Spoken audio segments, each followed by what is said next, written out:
తాకట్లో ఉన్న మీ బంగారాన్ని విడిపించి ఆ రోజు ఆన్లైన్ రేటుకి కొంటాం. Sharma gold company.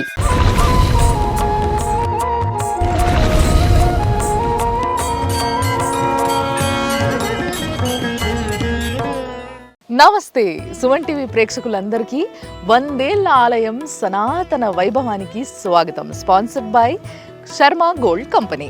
సుమన్ టీవీలో మీ పర్సనల్ అండ్ బిజినెస్ ప్రమోషన్స్ కోసం కింది నెంబర్కి కాంటాక్ట్ చేయండి. అయితే ముందుగాల చూస్తున్న మీ అందరికీ కూడా ఈ శివరాత్రి సందర్భంగా శివరాత్రి శుభాకాంక్షలు.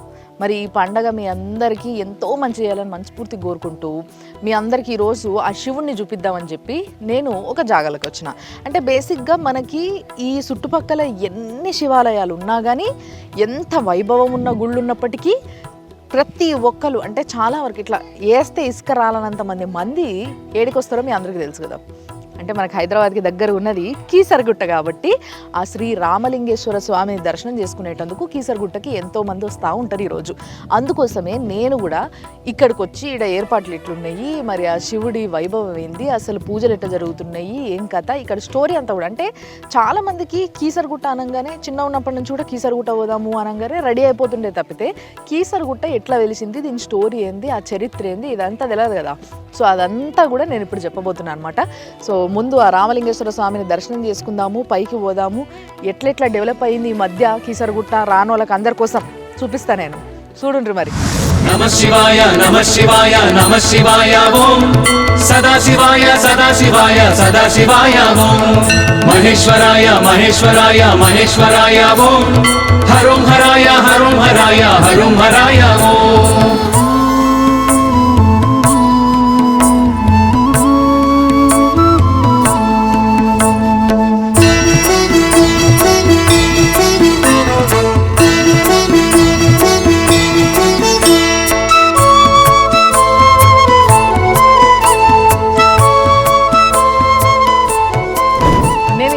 శివరాత్రి అయినా కానీ ఏ శివుడిది ఉన్నా కానీ డిఫరెంట్ శివుడి గుళ్ళకు పోతున్నాం కాబట్టి కీసరగుట్టకు రాక చాలా రోజులైంది. కానీ కీసరగుట్ట మస్తు డెవలప్ అయింది తెలుసా. నేను చిన్న ఉన్నప్పుడు చూసిన దానికి ఇప్పటికీ చాలా ఫరక్ ఉన్నది. మొత్తం రంగులేసి మస్తు జిగేలుగా మెరిసేటట్టు పెట్టినరు.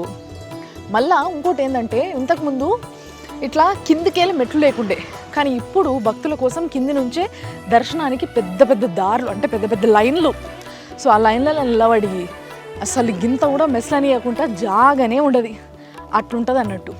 సో అందుకోసమే నేను కొంచెం ముందుకు వచ్చేసి మీకు ఈడ ఏర్పాట్లు ఎట్లున్నాయి, ఈ శివరాత్రికి మీరందరూ ఈడికి వచ్చేటట్టయితే మీరు ఎట్లా దర్శనం చేసుకోవచ్చు, ఇవన్నీ ముచ్చట్లు చూపిస్తున్నాం. అయితే ఈ గుడి గురించి 17వ శతాబ్దంలోనే ఎప్పుడైతే కుతుబ్షాయి తానీషా రాజు ఉండేనో ఆయన దగ్గర, మీకు అందరికీ తెలుసు కదా ఈ స్టోరీ అంతా తెలుసు, అక్కన్న మాదన్న అని వీళ్ళిద్దరూ మహామంత్రులు ఉండేటోళ్ళు ఆ రాజు దగ్గర. ఎవరు? తానీషా రాజు దగ్గర. సో వాళ్ళు అప్పట్లోనే ఇక్కడున్న ఈ శివుడి ఆలయాన్ని దర్శనం చేసుకునేటందుకు వచ్చిర్రట. వచ్చినప్పుడు చూసి అరే ఇక్కడ శివుడు ఉన్నాడు, శివుడితో పాటు విష్ణుమూర్తి కూడా ఉంటే బాగుంటుంది కదా, సో హరిహర క్షేత్రంగా దీన్ని మారిస్తే చాలా బాగుంటుంది అని ఒక మంచి ఆలోచన వచ్చి హరిహర క్షేత్రంగా దీన్ని మార్చేది ఒక పని పెట్టుకుందామని చెప్పేసి మంచిగా వాళ్ళు సంకల్పించారంట. సో అట్లా సంకల్పించడం వల్ల వాళ్ళు తర్వాత ఏం చేశారంటే రాజుది అడ్వైస్ అడిగి ఆయన పర్మిషన్ తీసుకొని వచ్చి లక్ష్మీ నరసింహస్వామిని కూడా ఈడ ప్రతిష్ఠించారు. సో అట్లా ఇది హరిహర క్షేత్రంగా వెలిసింది అన్నట్టు ఈరోజు. అందుకోసమే ఎలాంటి స్పెషల్ పండగలున్నా ఇట్లా ముఖ్యంగా శివరాత్రి అప్పుడు కానీ, లేకపోతే మాఘమాసంలా, కార్తీక మాసంలా, శ్రావణ మాసంలా, ఏ మాసం అయినా సరే ఇటు విష్ణుమూర్తి అటు శివుడు ఇద్దరు ఇక్కడనే ఉన్నారు కాబట్టి వాళ్ళిద్దరిని ఈయనే దర్శనం చేసుకోవచ్చు అని చాలామంది భక్తులు వస్తూ ఉంటారు. అయితే ఇప్పుడు మీరు చూస్తున్న ఈ దారి ఉన్నది కదా, అక్కడ పాత మెట్లు ఉన్నాయి. అవి పాత మెట్లు ఎప్పటి నుంచో ఉన్నాయి గుడికి. సో వాటన్నిటికీ రంగేసారు. బట్ ఇది మాత్రం కొంచెం తర్వాత కట్టిర్రు. ఈ మెట్లని తర్వాత గ్రనైట్ వేసి కట్టిర్రు. లేకుంటే ఇట్లా స్ట్రైట్గా గుడికి దారి లేకుండే, ఇట్లా మొత్తం చుట్టూ తిరిగి కొండెక్కి ఆ పైన పోయేటోళ్ళం. ఫుల్గా కోతులు ఉండేటివి. మొత్తం మీద ఈ గుట్టనెక్కి పైకి వచ్చేసిన. అయితే ఇక్కడ మొత్తం కూడా మంచిగా దారి, ఈ పైన కూడా ఎండకి జనాలు తట్టుకునేటట్టుగా కొంచెం అంతా కూడా ఇట్లా షెల్టర్ వేసిండ్రు. అండ్ ఇప్పుడు ఎట్లాగో జాతర అయితే శివరాత్రికి, అందుకోసం మొత్తం పాకలు వేసిర్రు, మొత్తం దుకాణాలు పెట్టేటందుకు అట్లా. అండ్ ఇప్పుడు ఫైనల్లీ చూసారు కదా ఎదురుగున్న ఇట్లా గర్భగుడికి స్ట్రైట్గా బయట నిలబడ్డా నేను. మరి శివుడిని చూసే సమయం ఆసన్నమైనది, చూద్దాం పాండ్రి. అట్లనే ఈ శివుడు ఎట్లా వెలిసిండు, అసలు ఈ శివుడి యొక్క స్టోరీ ఏంది అనేది నేను చెప్తా. కీసర గుట్ట అనే పేరు ఎట్లా వచ్చిందో కూడా చెప్తా, రండి.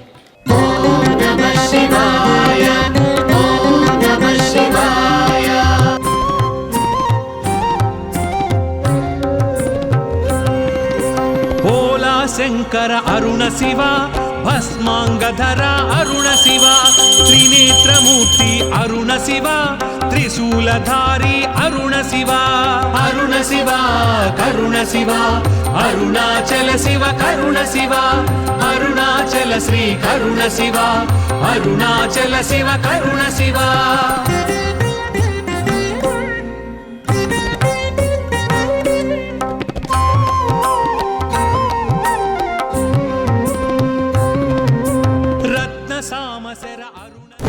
అసలు మస్తు తయారైస్తారు తెలుసా. అసలు శివరాత్రి అనగానే మస్తు పుట్లు జనం వస్తారు. నందీశ్వరుడు. సో నేను ఎప్పుడు చెప్తా ఉంటాను కదా, శివాలయాలకు పోయినప్పుడు నంది పెద్ద ఉన్నది అని అంటే అది చాలా పాత గుడి అని అర్థమని. నందీశ్వరుడికి ఇట్లా గేట్ పెట్టారు కదా, ఈ గేటు బయట మొత్తం అన్నీ ముడుపులు కట్టి పెట్టిర్రు రెడ్ బట్టలతోని. అంటే చాలామంది ఇక్కడ శివయ్యను మస్తుగా కోరికలు కోరుకుంటారు కదా, నాకు ఇది రాలే, నాకు అది రాలే, నేను పాస్ కావాలి, నేను ఇల్లు కట్టుకోవాలి, నేను పెళ్లి చేయాలి, నేను పిల్లల్ని కనాలి. సో ఇట్లా మనుషులకు అందరికి ఉండే కోరికలే. సో ఆ కోరికల పైన ఇట్లా అన్నీ కూడా ముడుపులు కట్టిర్రు అనమాట. అవన్నీ ఆ దేవుడు తీరుస్తాడు. ఎస్, తప్పకుండా ఇక్కడ కట్టిన వాళ్ళందరి కోరికలు కూడా తీరాలనే మొక్కుందాం మనం మొక్కులతో పాటు. ఇంకో ఆంజనేయ స్వామి వచ్చిండు.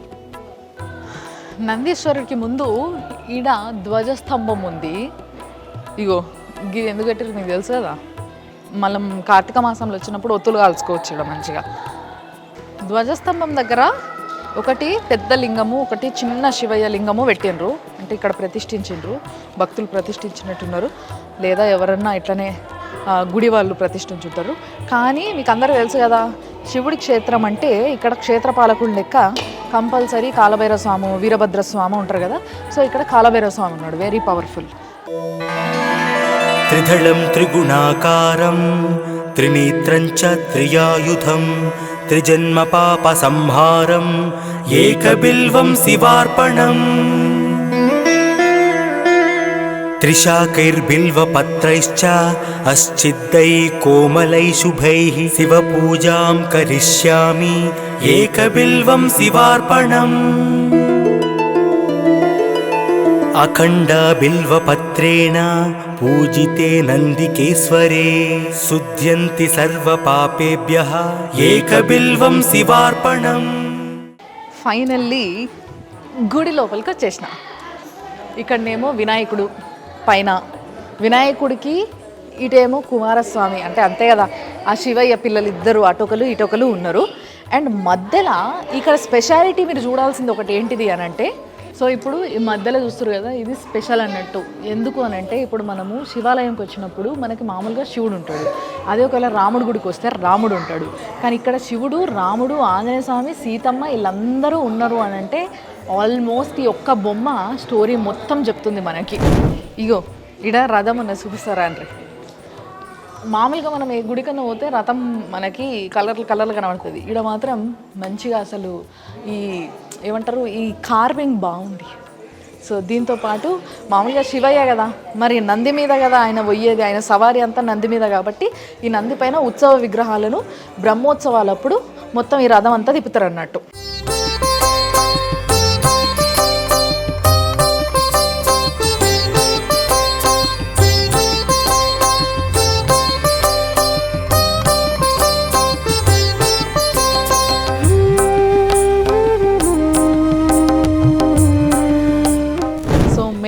లోపలికి వచ్చినాము. పాత పిల్లర్స్ ఇవి తెలుసు కదా మీకు, గ్రనైట్ పిల్లర్స్. ఈ గ్రనైట్ పిల్లర్స్ ఉన్నాయంటే ఎంత పాత గుడో ఇన్ని అర్థం చేసుకోవచ్చు. సో వీటికి జర్ర పెయింటింగ్ వేసిరు అంతే. సో ఫస్ట్ ఇక్కడ లోపల రాగానే భవానీ మాత అంటే ఆ శివయ్య భార్య. సో భవానీ మాత ఉన్నది, మొక్కుందాం.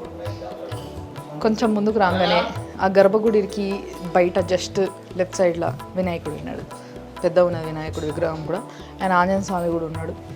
సో ఇప్పుడు మెయిన్ గర్భగుళ్ళు ఉన్న లింగాన్ని చూస్తున్నారు కదా మీరు. ఈ లింగం కూడా బ్రహ్మసూత్రం ఉన్న లింగం అన్నట్టు. చాలామంది పెద్దలు చెప్తా ఉంటారు, బ్రహ్మసూత్రం ఉన్న లింగాన్ని దర్శనం చేసుకుంటే అంటే ఒక్కసారి దర్శనం ఒక 10,000 దర్శనాలతో సమానం అని చెప్పి. సో అంత గొప్ప క్షేత్రం ఈ కీసరగుట్టలో ఉన్న రామలింగేశ్వర స్వామి క్షేత్రం. ఇక్కడ ఉన్న నందీశ్వరుడు అంటే గర్భగుడికి ఎదురుగా ఉన్న ఈ నందీశ్వరుడికి మంచిగా వెండి ఏమంటారు కవచాల్లాగా వేసిరు, తొడిగిచ్చిర్రు అన్నట్టు. సో ఇక్కడ నందీశ్వరుడికి అందరూ చెవుల కోరికలు చెప్పుకుంటారు అన్నట్టు. నేను కూడా నా కోరిక చెప్పుకుంటా, మీ అందరి కోరికలు కూడా తీరాలని చెప్తా. ప్రభుం ప్రాణనాథం విభుం విశ్వనాథం జగన్నాథనాథం సదానందభాజం. ప్రభుం ప్రాణనాథం విభుం విశ్వనాథం జగన్నాథనాథం సదానందభాజం. భవద్భవ్యభూతేశ్వరం భూతనాథం శివం శంకరం శంభుమీశానమీడే.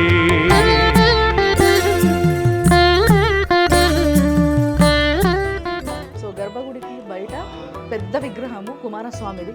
సో కుమారస్వామికి 2 భార్యలు మీ అందరికీ తెలుసు కదా, శ్రీవల్లి దేవసేన. సో దర్శనం చేసుకొని బయటికి పోతున్న దారిలో ఈడ శివదుర్గ అమ్మవారు ఉంది, అంటే దుర్గాదేవత. మరి ఆయన భార్య కాబట్టి ఇక్కడ లోపల మనందరికీ దర్శనం ఇస్తుంది. అండ్ ఏదైతే శ్రీచక్రం ఉంటుందో అది పెట్టి పూజ చేస్తారు కింద. సో ఇక్కడ అమ్మవారిని కూడా చాలా మంది చాలా భక్తిగా మొక్కుంటారు, అన్ని కోరికలు తీరుతాయని నమ్ముతారు.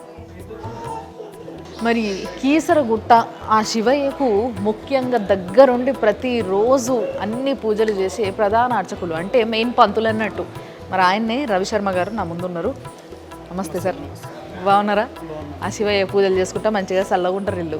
సో మరి ఆ శివయ్యకి ముఖ్యంగా ఈ శివరాత్రి అప్పుడు కానీ అంటే బ్రహ్మోత్సవాలు లేకపోతే కార్తీక మాసంలో కానీ ఇట్లా పూజలు స్పెషల్ పూజలు చేస్తారు కదా, అట్లా ఏమేమి పూజలు చేస్తారు, ఎట్లా జనాలు వస్తారు, ఇక్కడ జరిగే స్పెషల్ పూజలు ఏంటి స్వామి? ఇక్కడ మనకు ప్రతి సంవత్సరం కూడా మాఘ మాసంలో వచ్చినటువంటి మహాశివరాత్రి అత్యంత వైభవపేతంగా 6 రోజులు జాతర బ్రహ్మాండంగా పెద్ద ఎత్తున జరుగుతుంది. మనం తర్వాత కూడా మనకు కార్తీక మాసము, శ్రావణ మాసము, మరి దేవి నవరాత్రులు కూడా మనకు విశేషంగా జరుగుతాయి. ఇక్కడ స్వామివారి దగ్గర అమ్మవార్లు భవానీ, శివదుర్గ 2 అమ్మవారు ఉన్నారు.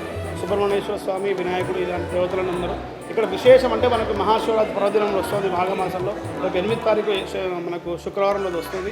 మనకు 6 నుంచి 11వ తారీఖు వరకు అంటే బుధ, గురు, శుక్ర, శని, ఆది, సోమ 6వ తారీఖు నుంచి 11వ తారీఖు వరకు కూడా 6 రోజులు అత్యంత వైభవపేతంగా ఇక్కడ బ్రహ్మోత్సవాలు జరుగుతాయి. ఎందుకంటే ఈ యొక్క దేవాలయం కూడా హైదరాబాద్ కూతవేటు దూరంలో ఉంది కనుక భక్తులు లక్షలాది సంఖ్యలో వచ్చి దాదాపుగా ఒక 6 రోజులలో దాదాపుగా ఒక 3 నుంచి 4 లక్షల మంది కూడా ఇక్కడ స్వామివారిని దర్శించుకొని తరిస్తూ ఉంటారు. అట్లాగే ఇక్కడ స్వామివారు కూడా భక్తుల కొంగు బంగా ఉన్నారు అనుకునే ఇట్లా అధిక సంఖ్యలో భక్తులు వచ్చేసి స్వామివారిని దర్శిస్తూ తరిస్తూ ఉంటారు. అదే కాకుండా ఈ యొక్క ప్రాంతం కూడా చక్కగా కొద్దిగా వాతావరణం కూడా పచ్చగా ఉండేసరికి కూడా సెలవు దినాలలో మామూలుగా మనకు హైదరాబాద్ దగ్గర ఉంది సండేస్ అట్లా హాలిడేస్లలో కూడా ఎక్కువ మంది పబ్లిక్ వచ్చి స్వామివారిని దర్శించుకొని తరిస్తూ ఉంటారు. మరి ఇక్కడ రథం ఉంది కదా, రథసేవ ఎప్పుడు చేస్తారు? రథసేవ కూడా మనకు రథోత్సవం మనకు శివరాత్రి తెల్లారు మనకు కళ్యాణము ముందు శివరాత్రి ముందు రోజు జరుగుతుంది. శివరాత్రి రోజు అభిషేకాలు జరుగుతాయి. శివరాత్రి మరుసటి రోజు ఇక్కడ రథోత్సవం కూడా జరుగుతుంది. ఇక్కడ మొత్తం గ్రామంలో స్వామివారు తిరుగుతూ ఉంటారు. రథోత్సవం ఉంటుంది, పుష్పోత్సవం ఉంటుంది. 6 రోజులు గణపతి పూజతో ప్రారంభమై రుద్రయాగం కూడా ఉంటుంది. 6 రోజులు రుద్రయాగం చేస్తాం. మొదటి రోజు గణపతి పూజ, స్వామివారి కీసర గ్రామానికి విచ్చేస్తాం. మళ్ళీ 2వ రోజు మనం అదే స్వామివారి పైకి వచ్చి మనం ఎదుర్కొని ఆ రోజు రాత్రి మనం అమ్మాయిని ఎదుర్కొంటాం. వాళ్ళ స్వామివారిని అల్లుడు గారిని ఎదుర్కొన్నట్టుగా స్వామివారిని మనం వేద మంత్రాలతో భాజాపదంతో ఎదుర్కొని ఆ ముందు రోజు శివరాత్రి ముందు రోజు రాత్రి మనం కళ్యాణం జరిపిస్తాం. అంటే ఇప్పుడు గురువారం నాడు జరిపిస్తాం. అదే శుక్రవారం నాడు మహాశివరాత్రి పర్వదినం, శనివారం మీరు అన్నట్టుగా రథోత్సవం, ఆదివారం పుష్పోత్సవం, మళ్ళీ సోమవారం పూర్ణావతితో మహాశివరాత్రి బ్రహ్మోత్సవం ముగిస్తారు. చాలా సంతోషం స్వామి, తప్పకుండా మళ్ళీ కలుద్దాం. Thank you.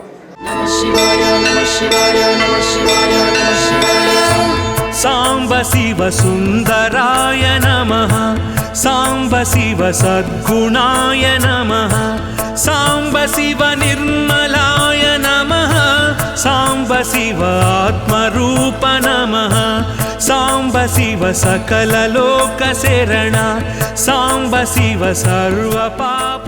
సో ఇప్పుడు కీసరగుట్ట ఏంది, అసలు కీసరగుట్ట క్షేత్రము ఆ పేరు ఎందుకు వచ్చింది, అసలు ఆ క్షేత్రం ఎట్లా వెలిసింది, ఈ ముచ్చటనే ఇప్పుడు చెప్తా. నేను మంచిగా చెప్తా అయినుండ్రి. సో యాక్చువల్గా మనం గుళ్ళో గమనించం కానీ వస్తాం, దర్శనం చేసుకుంటాం, మనం దేవుడు ధ్యాసలనే ఉంటాం, వెళ్ళిపోతాం టక్కున. కానీ గుడి లోపల ముఖ్యంగా గుడి లోపలికి వచ్చిన తర్వాత లెఫ్ట్ సైడ్ ఇగో ఇదంతా రాయి పైన చెక్కిండ్రు. సో రాయి పైన చెక్కి మరీ చాలా అద్భుతంగా కింద స్టోరీ రాశారు. బట్ మీ అందరి కోసం నేను ఈ స్టోరీని ఎక్స్ప్లెయిన్ చేస్తాను. సో యాక్చువల్గా ఏమైంది అని అంటే, ఇంకో రాముడు, సీతమ్మ అండ్ ఆంజనేయ స్వామి వీళ్ళు మీకు అందరూ తెలుసు కదా, ఒకవేళ మ్యాప్ ఉంటే మ్యాప్ కూడా చూపించేసేదాన్ని. అబ్బా ఇప్పుడు అయోధ్య నుంచి వెళ్ళి వాళ్ళు ఎప్పుడైతే అరణ్యవాసం అంటే వనవాసం మొదలుపెట్టిరో అప్పుడు మెల్లమెల్లగా మొత్తం ట్రావెల్ చేసుకుంటూ వస్తూ ఉన్నారు. సో అప్పుడు మెల్లగా సౌత్ వరకు వచ్చిండ్రు అండ్ శ్రీలంకకు కూడా వేరు కదా, లంకకు వేరు కదా, రావణ సంహారం చేసిర్రు. రావణ సంహారం అయిపోయిన తర్వాత తిరిగి మళ్ళీ అయోధ్యకి వెళ్ళే సమయంలో ఇక్కడ ఆగిరు అన్నట్టు. ఇక్కడ ఆగి ఈ గుట్ట ఇదంతా చూస్తే, ఈ క్షేత్రం చూస్తే, అంటే అప్పటికి ఈ గుట్ట మొత్తం కొండలు అడవి ఉంటుండే కదా. సో ఇక్కడ చూసినప్పుడు ఇక్కడ ఒక శివలింగాన్ని ప్రతిష్ఠిస్తే బాగుంటుంది, ఇక్కడ లింగం పూజలు జరగాలి, అంటే ఆ శివయ్యకి ఇక్కడ పూజలు జరగాలి అని ఎందుకో ఆ రామచంద్రుడికి అనిపించిందంట. అనిపించేసరికి వెంటనే ఇక్కడ ఆగిపోయిందంట. ఆగిపోయి ఇగో తర్వాత నెక్స్ట్ ఫోటోలో చూడండి, ఇక్కడ ఆ హనుమంతుడికి ఆంజనేయ స్వామికి చెప్పిండనమాట, హనుమా నువ్వు కాశీకి పోయి మంచి శివలింగం ఒకటి తీసుకొనిరా, మనం ఈడ ప్రతిష్ఠించి పూజలు చేద్దాము. ప్రతిరోజు సంధ్యా సమయానికి లేదా పొద్దున 2 సార్లు ఇట్లా పూజలు చేస్తారు కదా. సో రాముడు కూడా అట్లా పూజ చేసేటోడు కాబట్టి నా కోసం ఒక లింగాన్ని తీసుకురా, నేను ఇక్కడ ప్రతిష్ఠిస్తా, కాశీకు అని చెప్పి కాశీకు పంపించిందంట ఆంజనేయ స్వామికి. అదే చెప్తున్నాడు అనమాట ఇక్కడ. నెక్స్ట్ రయ్యమని వెంటనే ఆంజనేయ స్వామి, ఇక రాముడు చెప్పిన తర్వాత ఆంజనేయ స్వామి ఆగుతాడా, ఇక మంచిగా వాయు వేగంతో గాలిలో ఎగిరి అట్లా ఆంజనేయ స్వామి కాశీకి వెళ్ళిపోయింది అన్నట్టు. ఇక్కడ మన తెలంగాణ మల్కాజ్గిరి జిల్లాలో ఉన్న కీసరగుట్ట నుంచి వెళ్ళి, అప్పటికి ఇంకా కీసరగుట్ట అనే పేరు రాలేదు ఇక్కడ, బట్ అక్కడి నుంచి వెళ్ళి ఆంజనేయ స్వామి అయితే పోయిండు.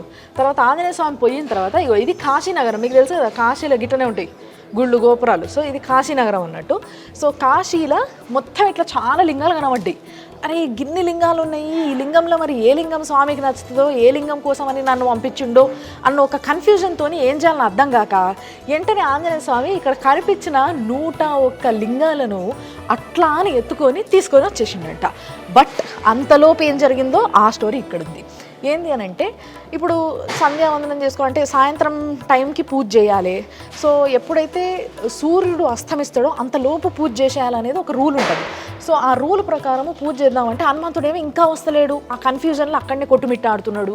సో ఇక అయిపోతుంది, సమయం అయిపోయింది మన పూజ సమయము, కాబట్టి ఇట్లా పూజ చేయకుండా అయితే నేను ఉండలేనని చెప్పేసి ఆ శ్రీరాముడు ఆ శివుణ్ణి మొక్కుకొని కోరుకుంటాడు, అయ్యా ఎట్లా నేను ఇట్లా పూజ చేద్దాం అనుకుంటే నాకు ఇట్లా లింగం దొరకలేదు అని చెప్పేసి కోరితే అప్పుడు వెంటనే శివుడే ప్రత్యక్షమయ్యి లింగ రూపంగా ఆయన ఇక్కడ వెలిసిండు అన్నట్టు. అంటే కీసరగుట్టలో మనం చూస్తున్న ఏదైతే లింగం ఉన్నదో అది స్వయాన ఆ ఈశ్వరుడు, ఆ శివుడే వెలిసిండు అన్నట్టు, స్వయంభూ లింగం అది. సో ఆ లింగం అట్లా రాగానే వెంటనే ఇక్కడ ప్రతిష్ఠించి ఆయనకు అన్ని పూజలు చేసిండ్రు. దాని తర్వాత అంటే ఆల్మోస్ట్ పూజ అయిపోయే సమయానికి ఆంజనేయ స్వామి ఆ 101 లింగాలను తీసుకొని వచ్చేసిండు. తీసుకొని వచ్చిన తర్వాత రాముడికి చూపిస్తే, ఇగో ఈ లింగంలో నాకు ఏది సెలెక్ట్ చేయాలనో అర్థం కాలేదు, ఏ లింగం అయితే కరెక్ట్ నాకు అర్థం కాలేదు స్వామి, నీకు కావాల్సింది నువ్వు తీసుకో, మిగతా అన్ని తీసుకుపోయి మళ్ళీ కాశీలో పెట్టేసి వస్తా అని చెప్పేసి ఆంజనేయ స్వామి అన్నాడట. కానీ అప్పటికే పూజ అయిపోయింది కదా. సో పూజ అయిపోయింది హనుమా, ఇంకెక్కడి పూజ అయిపోయింది, మొత్తం సూర్యాస్తమయం అయిపోయింది, నువ్వు వస్తావేమో అని ఇప్పుడు దాకా ఎదురు చూసినాము, కాబట్టి ఇంకా పూజ అయిపోయిందని చెప్పేసి లింగాన్ని చూపించిండట, శివుడే ప్రత్యక్షం అయ్యిండని చెప్పిండట.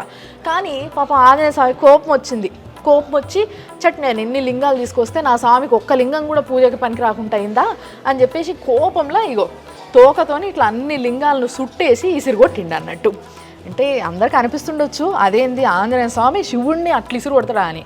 ఆంజనేయ స్వామి అంటే శివుడే, శివుడు అంటే ఆంజనేయ స్వామి, ఆయన్నే ఇసురు కొట్టుకున్నాడు అబ్బా అంతే. సో అట్లా ఇసిరి కొట్టినవన్నీ కూడా ఇప్పుడు మనం కీసరగుట్టకు వస్తే మీరు చూస్తారు, ఆ బయట కూడా మొత్తం గుట్ట మీద చెల్లం పల్లం అటోటి లింగం ప్రతిష్ఠించడం అనుకుంటారు. కానీ యాక్చువల్గా నిజంగా చెప్పాలంటే ఆంజనేయ స్వామి కోపం గిసిరినా కానీ అవి లింగాలు ప్రతిష్ఠించినంత పని అయినాయి అన్నట్టు. ఆ లింగాలకు కూడా పూజ చేస్తారు, అభిషేకాలు చేస్తారు, స్పెషల్ డేస్ అప్పుడు చాలామంది జనాలు వచ్చినప్పుడు కూడా చేస్తారు. సో అట్లా ఇసిరి కొట్టిన లింగాలే మనం ఇప్పుడు చూస్తున్నాం. అయితే రాముడు అప్పుడు వచ్చి, ఎందుకు నీకు ఇంత చిన్నదానికి అంత కోపం ఆంజనేయ స్వామి అని చెప్పేసి ఆ స్వామిని కొంచెం కంట్రోల్ చేసి తర్వాత సరే నీ కోపాన్ని తగ్గించేటందుకు నీకు ఒక మంచి ముచ్చట చెప్తా. ఈ క్షేత్రం ఏదైతే ఉందో ఈడ లింగం ఎక్కడైతే అంటే స్వయంభూ ఆ శివుడే ఇక్కడ వెలిసి ఎంతోమంది పూజ చేస్తారు కదా, రానున్న తరాలు తర్వాత కాలాలు కూడా ఈ లింగాన్ని ఈ క్షేత్రాన్ని మస్తుగా పూజిస్తారు, జనాలు మస్తుగా వస్తారు.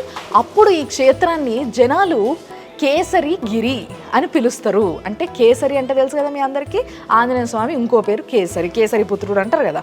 సో గిరి అంటే కొండ, ఎస్.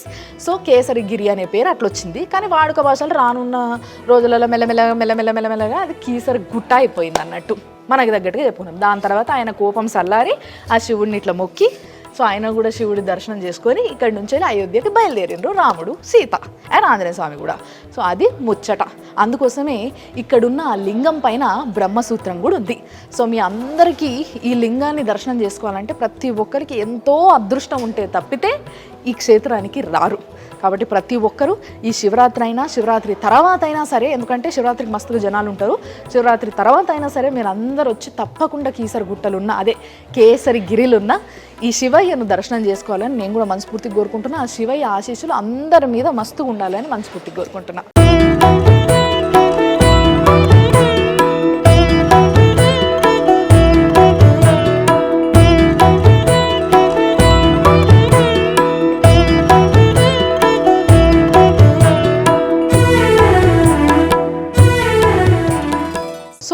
నేను స్టార్టింగ్లో మెట్లెక్కేటప్పుడు మీకు ముచ్చట చెప్పిన యాదున్నదా, లక్ష్మీ నరసింహస్వామిని ఇక్కడ ప్రతిష్ఠించారని ఫస్ట్ స్టార్టింగ్లో చెప్పినా కదా. ఆ లక్ష్మీ నరసింహస్వామి దర్శనం చేసుకుందాం ఇప్పుడు.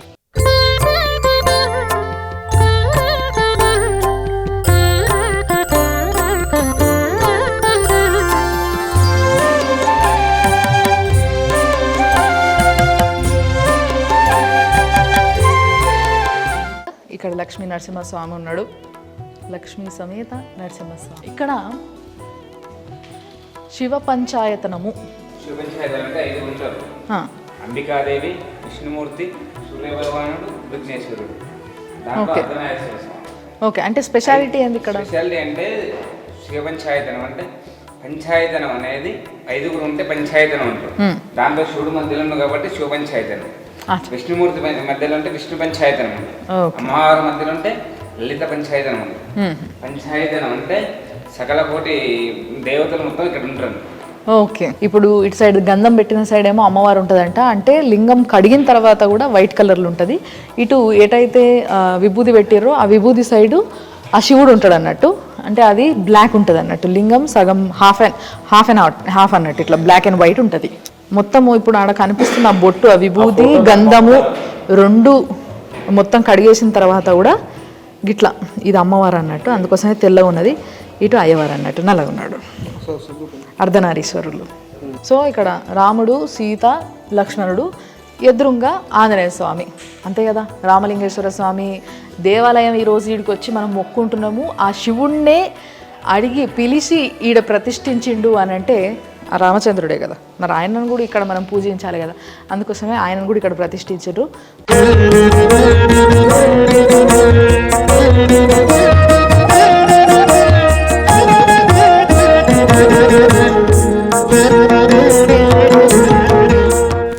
ఇప్పుడు మనం లక్ష్మీ నరసింహస్వామిని దర్శనం చేసుకున్న తర్వాత బయటికి పోతున్నాం, అంటే ఆల్మోస్ట్ ఎగ్జిట్ దగ్గర ఉన్నాం అన్నట్టు. కానీ ఇక్కడ ఇంకొక అమ్మవారిని దర్శనం చేసుకోవాలి. ఆ అమ్మవారే నాగదేవత. ఎస్, చాలామందికి పిల్లలు లేని వాళ్ళకి, పెళ్ళిళ్ళు కాని వాళ్ళకి, ఏమన్నా నాగదోషాలు ఉన్నోళ్ళకి, అంటే కాలసర్ప దోషాలు ఇలాంటివి ఉన్నోళ్ళకి నాగ ప్రతిష్టలు ఇక్కడ చేపిస్తారంట. అండ్ నాగదేవత గుడి కాబట్టి పైన కూడా ఇట్లా పుట్ట లెక్క కట్టిర్రు, అంటే ఆకారము గోపురం అనేది అట్లా కట్టిర్రు. ఇక్కడ అమ్మవారు నాగదేవతను దర్శనం చేసుకుందాం రండి. నాగదేవత చూసారు కదా, ఈడ ఒక పాము సంచరిస్తూ ఉంటుందంట. అండ్ ఈ పుట్ట కూడా ఇప్పటి పుట్ట కాదు, ఇది ఏదో కాలం నాటి పుట్ట, చాలా పెద్దగా ఉంది. చాలామంది వచ్చి పూజలు చేస్తూ ఉంటారు. అండ్ అమ్మవారిని ఇక్కడ అంటే నాగదేవతని ఇక్కడ ప్రతిష్ఠిస్తూ ఉంటారు. ఎవరికన్నా పెద్ద పెద్ద నాగప్రతిష్ఠ అంటే అవసరమైన వాళ్ళు, జాతకపరంగా ఎవరికన్నా నాగప్రతిష్ఠలు అవసరం ఉంటుందో, పిల్లల కోసం, పెళ్ళిళ్ళ కోసము, లేకుంటే ఏమైనా దోషాలు ఉన్న వాళ్ళు కూడా ఇక్కడ ప్రతిష్ఠింప చేయించుకుంటారు అన్నట్టు.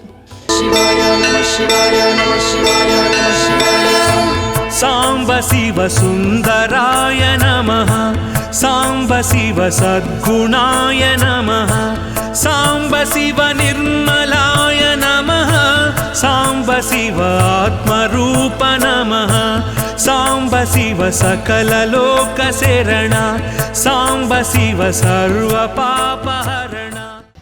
సో ఈ గుట్ట అట్లా ఆల్రెడీ ఫస్ట్ నుంచి ఉన్న గుట్ట, ఇదేమి కట్టిన గుట్ట కాదు, ఏం కాదు. సో ఆ గుట్ట మీద ఆంజనేయ స్వామి కోపం వచ్చి శివలింగాలన్నీ ఇసుగొట్టిండని మనం అక్కడ స్టోరీలు చెప్పుకున్నాం కదా, ఇవే అన్ని లింగాలు మొత్తం కలిపి 101 లింగాలు. ఇవన్నీ కూడా స్వయంగా ఆంజనేయ స్వామి ఆయన చేయితోని ఆయన కాశీనగరం నుంచి తీసుకొచ్చిన లింగాలు. సో ఆంజనేయ స్వామి ప్రతిష్ఠించిన లింగాలని చెప్పుకోవచ్చు. ఆంజనేయ స్వామి ప్రతిష్ఠించిన లింగాలు ఇక్కడ, ఆ శ్రీరామచంద్రుడు ప్రతిష్ఠించిన లింగం లోపల గర్భగుళ్ళ. సో లింగాలు చూసారు కదా, ఇక్కడ ఒక లింగం ఉన్నది. ఇదే కాకుండా గుట్ట అటువైపు కూడా చూడాలి మీరు. సో ఇక్కడ అని చెప్పలేకుండా గుట్ట నిండా లింగాలే. ఇవన్నీ ఆంజనేయ స్వామి ఆయన చేతులతోని పట్టుకొని తెచ్చిన లింగం కాబట్టి నేను కూడా ఫీల్ అవుతున్నా. సో ఇట్లా మొత్తం గుట్ట నిండా లింగాలు ఉన్నాయి. అండ్ ఊరు మొత్తం కనబడుతుంది చూడండి. మంచి ఎంత అందంగా ప్రశాంతంగా హాయిగా ఉందో అసలు. చల్లటి గాలి, పచ్చదనము, మంచి హాయి ప్రశాంతంగా. ఎప్పుడైనా వీకెండ్ అప్పుడు రావాలనుకుంటే వస్తే మస్తుగా ఎంజాయ్ చేయొచ్చు. ఇక్కడ మీరు వచ్చినప్పుడు దర్శనానికి దర్శనము అవుతుంది, కొంచెం టైం కూడా స్పెండ్ చేయొచ్చు. గుట్ట మీద బయట మొత్తం అన్ని దర్శనాలు అయిపోయిన తర్వాత లాస్ట్కి ప్రశాంతంగా ఈడొచ్చి కూసుండంగా కనిపించేది ఆయన్నే, ఆంజనేయ స్వామి. సో ఈ క్షేత్రానికి పాలకుడు అంటే ఈ క్షేత్రాన్ని రక్షించే దేవుడు కాబట్టి, క్షేత్రపాలకుడు కాబట్టి ఆంజనేయ స్వామిని ఇట్లా బయట మళ్ళీ సెపరేట్గా గుడి కట్టి పెట్టిర్రు అన్నట్టు. సో ఇగో ఇది కూడా ఒక ఆధారం అన్నట్టు. ఆంజనేయ స్వామి ఇసిరేసినప్పుడు ఇట్లా ఇరిగిన లింగం. కానీ లింగం యొక్క స్పెషాలిటీ ఏంది అని అంటే, లింగం ఎన్ని ముక్కలైతే అన్ని ముక్కల్ని సెపరేట్గా పూజ చేసుకోవచ్చు. ఎస్ అంటే ఇప్పుడు మామూలుగా మనది ఏదైనా విగ్రహము, ఏదైనా దేవుడి విగ్రహము ఇట్లా ఇరిగింది అంటే దాన్ని తీసుకుపోయి గుళ్ళలో పెట్టేసేస్తారు కదా. ఇది అట్లా అవసరం లేదన్నట్టు. బేసిక్గా ఒక్క లింగం ఏదన్నా ఇరిగిపోయింది అని అంటే దాని ప్రతి ముక్క ఒక లింగం కింద సమానం. సో ప్రతి ముక్కకి పూజ చేసుకోవచ్చు, ప్రతి ముక్కకి అభిషేకం చేసుకోవచ్చు. అదే లింగం స్పెషాలిటీ.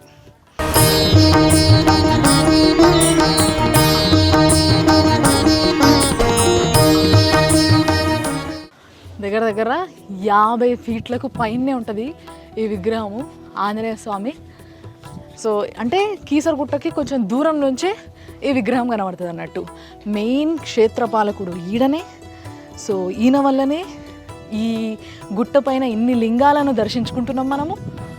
కాబట్టి ఆయనకి పెద్ద పీట వేసిర్రు అన్నట్టు ఈడ. సో ఇంత పెద్ద విగ్రహము, పాపం ఆయన లింగాలను ఎసిరిండు కదా. సో అందుకోసమే దానికి చెల్లుగా ఎల్లవాడు ఎప్పుడు మొక్కుతూ ఉంటాడు ఆయన, ఆ శివుడికి. మనశ్శాంతి ఉంది. ఇంత దర్శనం చేసుకున్న తర్వాత కూడా మనశ్శాంతి దొరకదా చెప్పురు. ఇంత మనశ్శాంతి కోసం ఒక్క వీకెండ్ అంటే ఒక్కరోజు అలా యాక్చువల్గా చెప్పాలంటే వీకెండ్లో ఏదో ఒక్క రోజు మాత్రము మీరు జర్ర టైం తీసుకొని కీసరగుట్టకు వచ్చిర్రనుకో, మీకు కూడా ఈ మనశ్శాంతి దక్కుతుంది. అంతే కదా, స్వయంభూలింగం అది.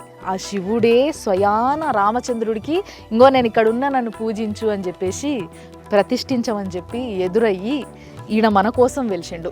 సో కోట్లాది మంది భక్తులకు అంటే త్రేతాయుగం రాముడి దగ్గర నుంచి మొదలు పెడితే కోట్లాది మంది భక్తులకు దర్శనాలు ఇచ్చుకుంటా దేదీప్యమానంగా వెలిచిపోతున్నాడు ఆ శివయ్య, శ్రీ రామలింగేశ్వర స్వామి. ఎస్. సో మరి ఇది ఈ వారం మన శివరాత్రి స్పెషల్ 100 ఏళ్ల ఆలయం సనాతన వైభవం. చూసిండ్రు కదా, మళ్ళీ ఒక ఎపిసోడ్తోని తప్పకుండా కలుస్తే మీరు చూస్తూనే ఉండండి మన సుమన్ టీవీలా 100 ఏళ్ల ఆలయం సనాతన వైభవం, sponsored by Sharma gold company.